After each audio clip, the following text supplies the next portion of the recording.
Hola, ¿qué tal mis queridos hermanos y amigos? Qué gran bendición poder estar nuevamente con ustedes compartiendo mi cuaderno espiritual. Este nuevo año empezamos con un nuevo tema. Durante este trimestre estaremos hablando acerca de las bienaventuranzas. El tema será bienaventurados. Y las bienaventuranzas pues son una parte fundamental de los evangelios, específicamente en el Sermón del Monte, donde nuestro Señor Jesús enseñó sobre las actitudes y las virtudes que deberían caracterizar a los verdaderos discípulos. Las bienaventuranzas se encuentran en el Evangelio de Mateo, capítulo 5, versículos del 3 al 12, y en el Evangelio de Lucas, capítulo 6, versículos del 20 al 22. En el contexto del Sermón del Monte, Jesús enseña sobre la naturaleza del reino de Dios y cómo los discípulos deben vivir en armonía con Dios y con los demás. Durante este trimestre veremos algunos temas muy importantes: la naturaleza del reino de Dios y la vida cristiana, la importancia de la humildad, la compasión, la justicia, la relación que hay entre la fe y la práctica cristiana y el llamado a vivir de acuerdo con la voluntad de Dios en un mundo que a menudo se opone a la voluntad de Él. Esta semana, a manera de introducción, nos enfocaremos en hablar sobre el reino de los cielos. Esto para que luego podamos enfocarnos en las bienaventuranzas. El pasaje de hoy lo encontramos en Mateo 6:33. Mas buscad primeramente el reino de Dios y su justicia, y todas estas cosas os serán añadidas.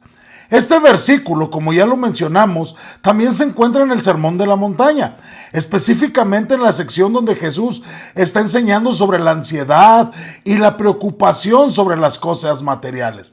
Mateo capítulo 6, versículos 25 al 34. Jesús ha enseñado sobre la importancia de no preocuparse por las cosas del mundo, sino por confiar en Dios para que Él proporcione y supla nuestras necesidades.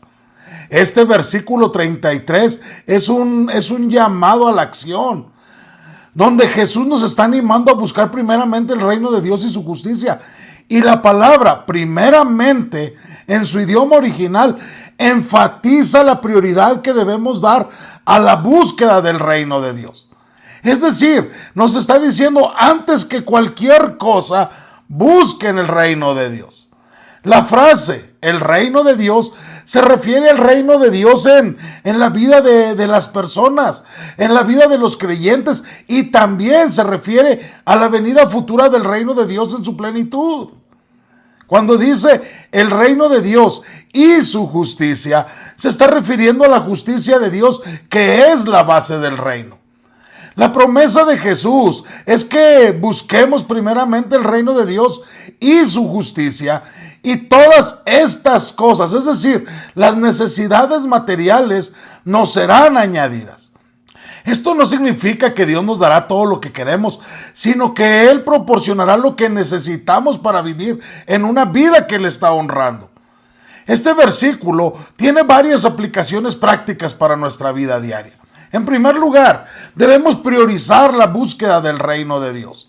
Es decir, que al buscar como prioridad el reino de Dios y su justicia en nuestra vida, esto significa que le vamos a buscar a Dios en oración, en la lectura de la Biblia, en la comunión con otros creyentes. Y esto significa también que debemos dejar de preocuparnos por las cosas materiales.